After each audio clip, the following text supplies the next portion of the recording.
Hello viewers, সবাই কেমন আছেন? আজকে চায়ের কাপে ঝড় উঠাবো। চা বানাতে আজকে আয়োজন করা হয়েছে আমার অফিসে। দেখুন, ইন্ডাকশন চুলায় অলরেডি পানি ফুটাতে দেওয়া হয়েছে। পানি এখনো ফোটা শুরু করেনি, আমরা একটু টেস্ট করে নিই। না, এখনো পানি ফুটতে শুরু করেনি। পানি যখন ফুটতে শুরু করবে আমি দিয়ে দিব তেজপাতা, লবঙ্গ, এলাচ। ঠিক আছে, 16 কাপ চা বানাচ্ছি, সেক্ষেত্রে এভাবে এতটুকু দিলেই হবে। আর রেডি করে রেখেছি 16 কাপ চায়ের জন্য পরিমাণ মতো চা পাতা আর হচ্ছে দুধ। প্রয়োজনে কম বেশি হতে পারে, আমি জাস্ট অ্যামাউন্টটা দেখাচ্ছি। ঠিক আছে, বাকি কাজটা এখন পানি ফুটার অপেক্ষা করছি। পানি ফুটা শুরু হলে, আর আমাদের এই চায়ের আয়োজনে সবাই আছে। 2 রকমের বিস্কিট কেনা হয়েছে, নোনতা বিস্কিট কেনা হয়েছে, মিষ্টি বিস্কিট কেনা হয়েছে। এই আয়োজনে আমরা সবাই শরিক হয়েছি। কেউ আমরা চা বানাচ্ছি, যারা চা বানাতে পারছে না তারা আর্থিকভাবে কন্ট্রিবিউট করছে। সবাই মিলে, মোট কথা হচ্ছে আমরা চা বানাচ্ছি সবাই। তো হোপ চাটা অনেক ভালো হবে। পানি ফুটছে, গরম মশলা দেওয়া হয়ে গেছে। এখন আমি দিয়ে দিচ্ছি পরিমাণ মতো চা পাতা।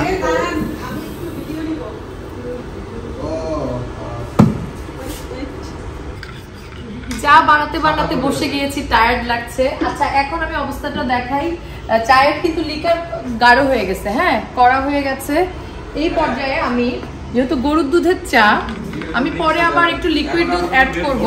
গরুর দুধের চায় আমি করেছি কি, পানি, চিনি এবং গরুর দুধ একসাথে একটু চা পাতা দিয়ে, একটু কাঁচা চা পাতা দিয়ে ভালো মতো গুলিয়ে নিচ্ছি।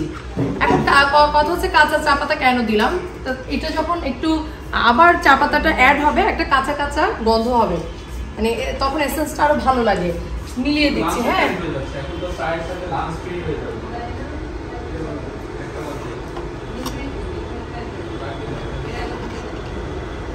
আর বলে রাখি, আমি কিন্তু চিনি মিডিয়াম দিয়েছি। যাদের দরকার তারা আর একটু বাড়িয়ে নিতে পারবে, আর যারা কম খায় তাদের জন্য অসুবিধা হবে না।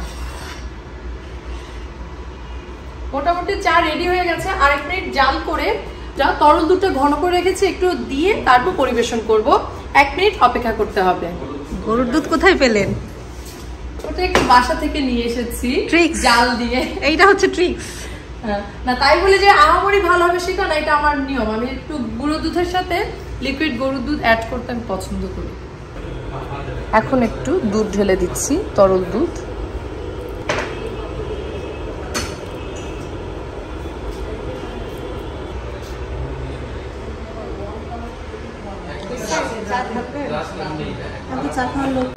এই যে আমাদের গরম গরম চা রেডি। হয় না, এটা একটা সমস্যা।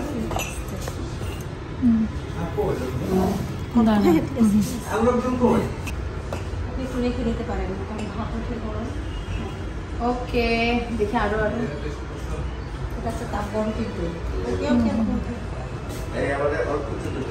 আচ্ছা স্যার, এটা পজ হয় না, তাহলে কেমনে করবে? কাপ আরো লাগবে। মানুষই দেখতেছি না, কাপ পিলা বানাইতেছি। এত এত চা, চায়ের কালারটা একটু মনে হয় করা হয়ে গেছে। এই যে আমাদের স্যার ম্যাডামরা সবাই চলে এসেছে।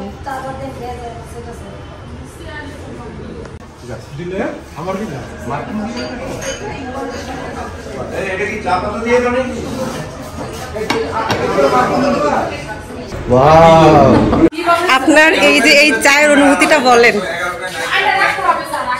এখনই বলা যাবে না। না না, এটা দিয়ে রাখলাম। মার্ক দিতে হবে না এখন স্যার, আগে বলে ফেলেন, অনুভূতি বলেন। ভালো।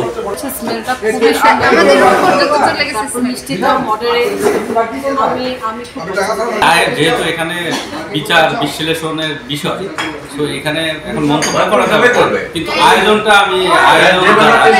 আয়োজনটাকে সাধুবাদ এবং এটা দারুণ একটা উদ্যোগ।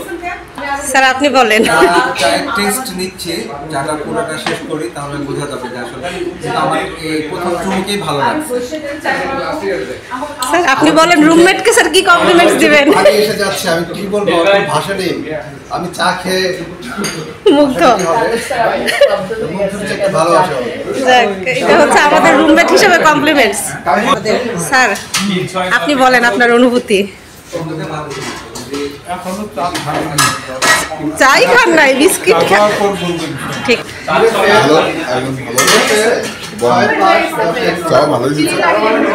ঠিক আছে এই যে আপনি বলেন এত চা কি আগে বানাইছেন কখনো এই আমাকে আমাকে একটু ধরেন বিধানদা বলেন না কেন এত চা প্রায় 16-17 কাপ বানালাম না, এত চা আগে বানাইনি। আমি সর্বোচ্চ 8 থেকে 10 জন। আপনার জন্য হচ্ছে যে চায়ের পাতিলটা আছে রাখা পাতিল সহ খেতে হবে। ও আপনি পান দেন? অবশেষে চা বানানো শেষ, সবার খাওয়াও শেষ, আর আমার টেবিল গুছানো শেষ। এখন খুব টায়ার্ড লাগছে, তবে আমি কখনো এত কাপ চা বানাই না। আজকে প্রায় 20 কাপের মতো চা বানালাম। সর্বোচ্চ মানে 10 কাপ বা 7-8 কাপ বানিয়েছি। তো এটা আমার কাছে একটা চ্যালেঞ্জ ছিল। তো কয়েকজন খুব চা বিলাসী ছাড়া মোটামুটি সবাই ভালো বলেছে। যেটাই হোক আমি হ্যাপি। তো আজকে বিদায় নিচ্ছি। আপনাদের এই ব্লগটা কেমন লাগলো আমাকে অবশ্যই জানাবেন। আর আমার Shanta's cooking and travelling Facebook page আর YouTube channel Shanta Barua Sunny subscribe করেন, লাইক করেন, শেয়ার করেন। Until then bye bye. Okay দেখি আরো